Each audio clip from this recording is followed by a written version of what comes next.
akan belajar tentang tahu? Air. Air. Kenapa kalian tahu kita belajar tentang air? Lebak aja. Oh, lebak aja.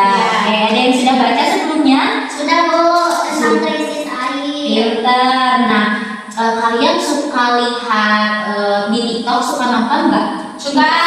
Jawabnya TikTok. Kalian ada yang pernah lihat video nggak bahwa ada pengumuman katanya itu sebagian besar wilayah Cimahi Tengah atau Cimahi Selatan itu akan terjadi krisis air. Nah, terus krisis air itu apa sih yang kalian tahu tentang krisis air? Air ada.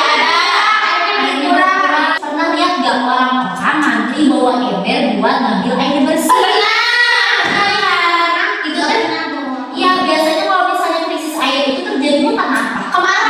Kemarau panjang ya. Makanya mulai dari sekarang harus hemat air. Gunakanlah air dengan bijak sesuai dengan kebutuhan. Terus punya skala prioritas mana yang lebih utama dan lebih urgent. Oke, kalau gitu. Nah, berdasarkan pertanyaan yang barusan Ibu lontarkan, ada yang tahu nggak kita mau belajar apa? Hemat air. Krisis air. Nah, ada pun. Coba lihat sini. Tujuan pelajaran kita hari ini. Coba dibacakan Ariana. Menjelaskan penyebab krisis air bersih, menjelaskan dampak krisis air bersih, membaca diagram batang sederhana, menemukan solusi menjaga air bersih, dan menyampaikan hasil diskusi dengan percaya diri. Oke, pintar. Jadi intinya hari ini kita akan belajar tentang krisis air bersih. Baik, anak-anak coba lihat ke sini. Kelihatan nggak? Kelihatan. Di sini ada gambar apa? Kekeringan dan pencemaran air. Kekeringan dan pencemaran air. Terus ada apa aja katanya?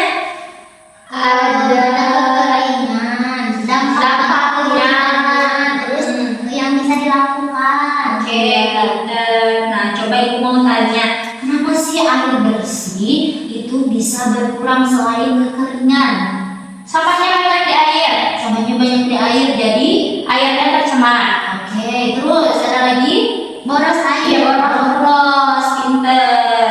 Nah, terus apa yang harus kita lakukan agar air bersih itu tetap terjaga meskipun sedang musim kemarau? Hemat kebersihan. Kebersihan, hemat. Terus kalau misalnya hemat, apakah kita nggak boleh mandi? Boleh. Tapi airnya jangan diboros-boros, harus dihemat-hemat. Iya, ya. Terus selanjutnya ada lagi nggak? Biasanya air bersih itu gunanya untuk apa? Mandi. Minum, wudu. Terus masak. Terus kalau cuci baju pakai air dari bawang atau dari Bersih. Nah, maka dari itu kita harus menghemat air atau menggunakan air Secukupnya. Gambar yang kedua, coba ada yang tahu nggak ini apa namanya? Diagram apa? Batang. Benar. Di kelas sebelumnya kita sudah membahas tentang diagram batang. Nah, di sini penggunaan air bersih atau penggunaan air rumah tangga perharinya. Biasanya air bersih itu digunakan untuk apa aja kalau di rumah? Mandi, Mencuci, memasak, minum, menyiram tanaman. Coba Ibu mau tanya ya Ibu. Ya Ibu kalau mandi di sini diagram ini skalanya berapa ya? 150 Bu. 120, pinter. Kalau Nadia mencuci itu biasanya mengeluarkan air sebanyak berapa liter? 80 liter Ibu. Kalau Rika memasak biasanya 20 liter Bu per hari. oke. Kalau minum 10. Dan kalau menyiram tanaman 40. Dari diagram ini kegiatan apa yang lebih banyak menggunakan air bersih? Mandi. Berapa liter? 120 liter hari. Sekarang coba Ibu mau minta kalian untuk duduk berkelompok. Sekarang satu kelompoknya Ibu minta 2 orang. Nah, udah pada bawa HP kan? Ketua kelompoknya 1? Iya, Kakak. Nah, silakan. Kalau yang sudah membawa handphone ada kuotanya? Ada. Silakan Bu.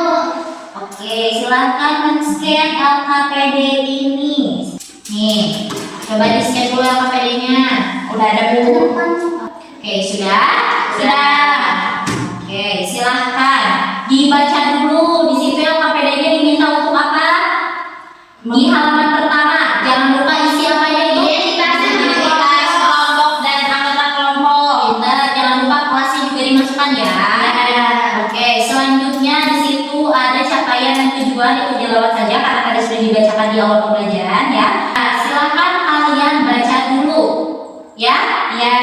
So, dibaca dulu. Setelah dibaca, kalian silakan jawab pertanyaan-pertanyaan yang ada di bawahnya. Silakan waktunya 5 menit cukup? Cukup. Silakan berdiskusi dengan temannya ya. Coba.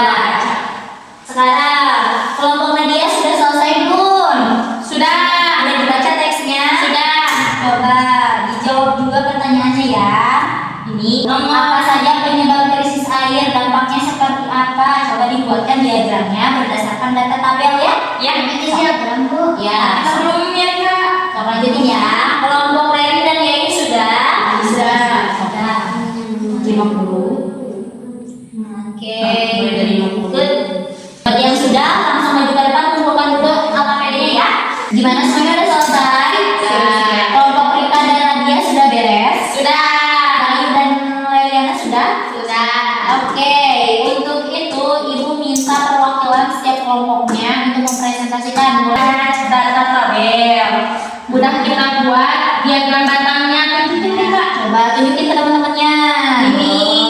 Jadi itu sesuai mandi 120 liter, terus mencuci 150 liter, menyiram tanaman 80 liter, mencuci kendaraan 100 liter, memasak 50 liter.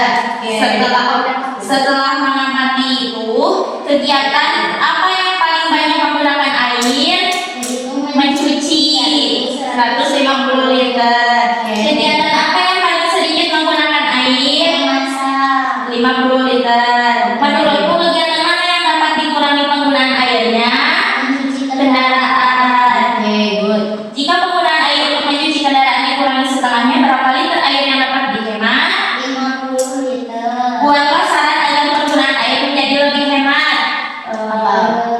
Mencuci kendaraan jangan setiap hari, bisa seminggu sekali atau 2 kali karena banyak penggunaan airnya. 3 solusi yang dapat dilakukan untuk menjaga ketersediaan air bersih menurut kita. Jangan boros-borosin air ketika tidak dipakai. Terus ketika tidak dipakai keran harus dimatikan. Terus menjaga lingkungan sekitar biar airnya tidak tercemar sampah. Oke, pinter. Boleh dulu lagi. Penyebab dan dampak krisis air bersih. Untuk penyebabnya itu bisa karena kemarau panjang, sungai menjadi sumber air masyarakat lihat keruh dan banyak sampah, penebangan pohon di sekitar daerah resapan air, dan penggunaan air secara berlebihan. Dampak dari krisis air ini tuh yang pertama bisa warga kesulitan memperoleh air bersih, tanaman pertanian kekurangan air, terus resiko penyakit meningkat karena penggunaan air yang tercemar, sama aktivitas sehari-hari menjadi terganggu. Udah sekian dari kami. Ya, silahkan memberi tanggapan kepada kelompok Leliana yang sudah presentasi tadi. Jawabannya bagus ya Kak, betul. Ya, tapi ini nggak serius presentasinya. Gak apa-apa, berarti nanti diperbaiki lagi ya. Ya. Anak soleh, amin. Oke, pinter.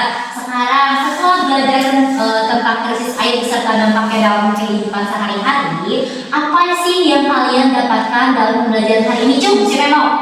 Aku.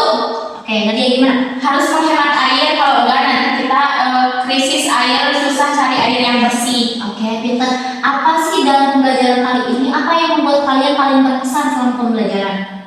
Itu Ya, silakan. dari KPD-nya tadi kan kita tuh dibikin diagram gitu ya Bu. Iya. Jadi kita ternyata jadi tahu ini teh bisa diginiin, kira-kira harus dengan cerita gitu ya. Iya. Kan pusing.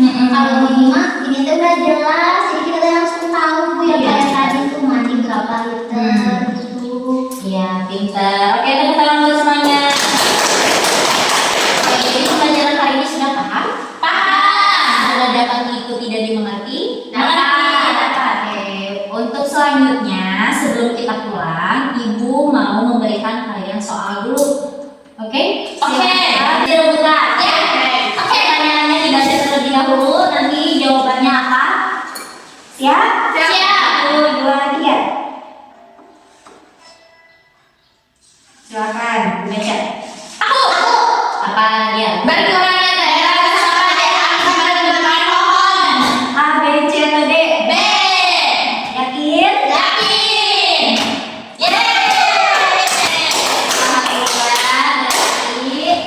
Dari poin yang sudah tadi berdasarkan hasil asesmen barusan, ternyata semua anak itu sudah bisa mempelajari dan mengikuti pembelajaran kalian ya. Oke, pada intinya betul yang sudah tadi kalian sampaikan bahwa sebisa mungkin kita tidak boleh boros dalam menggunakan air yang bersih, harus memanfaatkan dan menggunakan air berdasarkan kapasitasnya, berdasarkan skala kebutuhan. Tidak boleh boros. Oke, kalau begitu ingat setelah belajar hari ini, semoga nanti kalian di rumah lebih belajar untuk menghemat lagi air, apalagi air bersih nanti bilangnya. Ya, alhamdulillah, Ibu rasa kalian sudah belajar hari ini dengan bersungguh-sungguh dan juga penuh antusias. Ibu ucapkan terima kasih. Sebelum pulang, alangkah baiknya kita berdoa dulu. Sekarang dipimpin oleh